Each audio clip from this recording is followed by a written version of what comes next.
আল্লাহর বান্দা গাড়ির উপর কিনে চলে গেলেন বাড়িতে। যাওয়ার পরে তিনজন ব্যক্তি উট, গরু আর ছাগল দিয়া মাঠ ভরিয়া যাচ্ছে। মাঠের আনাচে কানাচে যেদিকে তাকায় সেদিকে বকরি, যেদিকে তাকায় সেদিকে গাভী, যেদিকে তাকায় সেদিকে উট দিয়া ভরে গেছে। আল্লাহর ফেরেশতা আল্লাহ রাব্বুল আলামিনের কাছে চলে গেছে।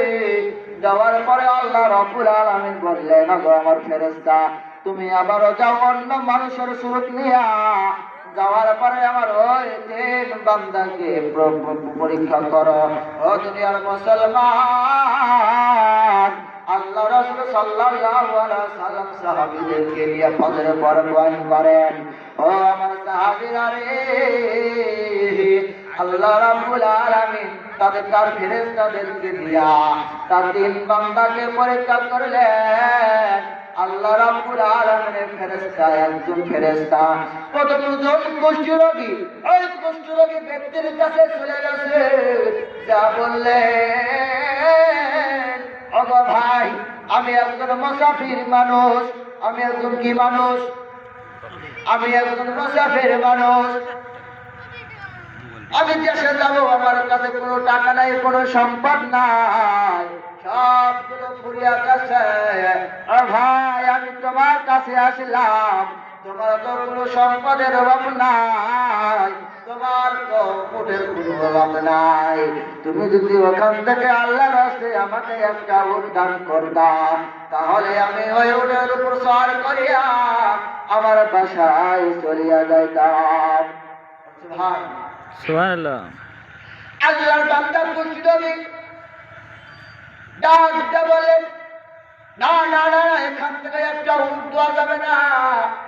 হ্যাঁ ভাই, কারণ হলো এটা তো আমার বাপ দাদার সম্পদ, আমাদের মাদ্রাসা, তোমাকে উট দেওয়া যাবে না। আমাদের এলাকার অনেক ফকির মিসকিন আছে, তাদের হক আছে আদায় করতে। ও দুনিয়ার মুসলমান, আপনাদের কাছে একটা প্রশ্ন, যারা দান সাদকা বেশি বেশি করে তারা কি কোনো কথা বলে না? যারা করে না তারা বেশি বেশি কথা বলে। কোনটা বলে? যারা দান করে না তারা খালি দোহাই দেয়, কতক্ষণ টাকা অমুক মাদ্রাসায় দোয়া লাগবো, অমুক মাদ্রাসায় বাদ আছে, অমুক মাদ্রাসায় কালকে আসবো, কিন্তু দোয়ার বেলায় একটাও না কথা কম, ঠিক কিনা? তেমনি ভাবে আল্লাহর বান্দা কুষ্ঠরোগী দান বলেন, আমার এলাকায় অনেক ফকির মিসকিন আছে, তাকে দেওয়া হবে।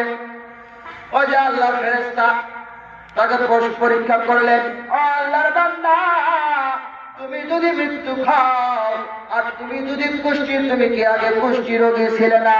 আল্লাহর বান্দা ডাক দিয়ে বলেন, না না, আমি কোনো কুষ্ঠরোগী ছিলাম না। ও দুনিয়ার মুসলমান, আপনাদের কাছে আমার একটা প্রশ্ন থেকে গেল। আপনার কাছে একটা জিনিস ছিল না, সে দোয়ার পরে যদি আপনি না স্বীকার করেন, তাহলে কি আল্লাহ রাব্বুল আলামিন আপনাকে দিবে না, ছিনিয়ে নেবে? কথা বল না কেন?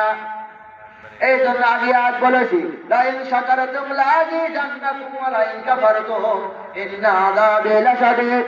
আল্লাহ রাব্বুল আলামিন বলে দিয়েছেন, যে ব্যক্তি আমার নিয়ামত পাইয়া শুকরিয়া আদায় করলো না, সে আমার নিয়ামতের শুকরিয়া আদায় করলো না, আমি আল্লাহ রাব্বুল আলামিন তাদের মাঝখান থেকে আমার নিয়ামত ছিনিয়ে নেই।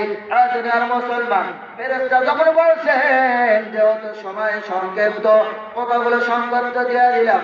যেহেতু ফেরেশতা বলছেন, ভাই তুমি কি কুষ্ঠরোগী ছিলে না, তুমি কি গরিব ছিলে না? ওই ব্যক্তি না স্বীকার করার কারণে আল্লাহর ফেরেশতা বলেছেন, আগে পূর্বের নাই তুমি যেমন ছিলে, আল্লাহ রাব্বুল আলামিন তোমাকে তেমনি বানায় দেবে। নাউযুবিল্লাহ। ফেরেশতা বলার সঙ্গে